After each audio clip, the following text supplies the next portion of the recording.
RG Kar medical কলেজের চিকিৎসকের ধর্ষণ এবং খুনের বিচারের দাবিতে পথে নামলেন চিকিৎসকেরা। রবিবার এনআরএস মেডিকেল কলেজ থেকে ওই মহামিছিল যাচ্ছিল ধর্মতলার উদ্দেশ্যে। মিছিলে ছিলেন নির্যাতিতার বাবা এবং মা। দাবি একটাই, দ্রুত বিচারের। আগামী 9 সেপ্টেম্বর সোমবার আরজিকর ঘটনার শুনানি রয়েছে সুপ্রিম কোর্টে। উই ওয়ান্ট জাস্টিস, আমরা বিচার চাই লেখা কালো বেলুন উড়িয়ে ধর্মতলার দিকে যেতে যেতে আন্দোলনকারীরা বললেন, একটাই দাবি, আমাদের বিচার চাই। এবার সুপ্রিম কোর্টের পরীক্ষা। আমরা আশাহত হয়ে আছি, আমাদের আশা পূর্ণ করতে পারে শীর্ষ আদালত।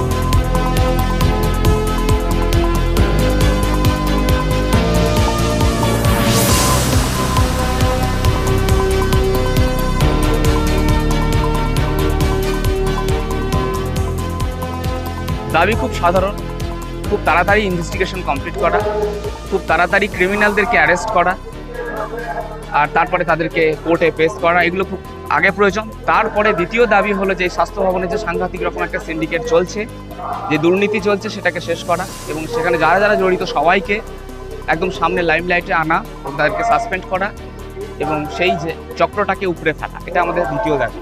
এই দুটোই মূলত দাবি নিয়ে আমরা আজকে রাস্তায় নামছি। জনতাই তো আমাদের লড়াইয়ের প্রধান শক্তি। যদি আমরা শুধুমাত্র ডাক্তাররা আমাদের বোনটি মারা গেছে এরকম নারকীয়ভাবে বলে আমরা শুধু ডাক্তাররাই থাকতাম রাস্তায়, তাহলে তো আজকে আন্দোলন এই জায়গায় পৌঁছতো না। এটা পৌঁছেছে শুধুমাত্র জনতা আছে বলে। তাই জনতাই আমাদের প্রধান শক্তি। সাধারণ মানুষ, তারা কোনো প্রফেশন ইম্পর্টেন্ট নয়। আজকে আমি ডাক্তার হতে পারি, কিন্তু আজ আমি দাঁড়িয়ে আছি রাস্তায় ডাক্তার বলে নয়।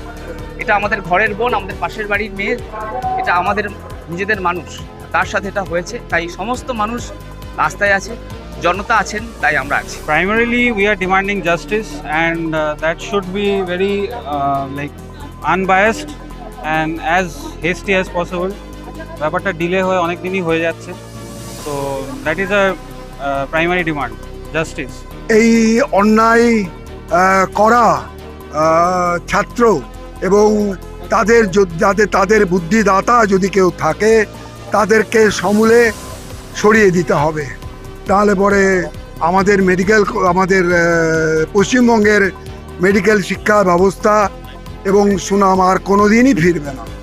যে পরিমাণ কদর্যতার মধ্যে পশ্চিমবঙ্গের ডাক্তারি মেডিকেল শিক্ষা ব্যবস্থাকে নামিয়ে আনা হয়েছে, এটা আর কোনোদিন হবে না যদি না এখনই এটা খুবই কড়াভাবে একেবারে গোড়া পর্যন্ত উপড়ে না ফেলা যায়।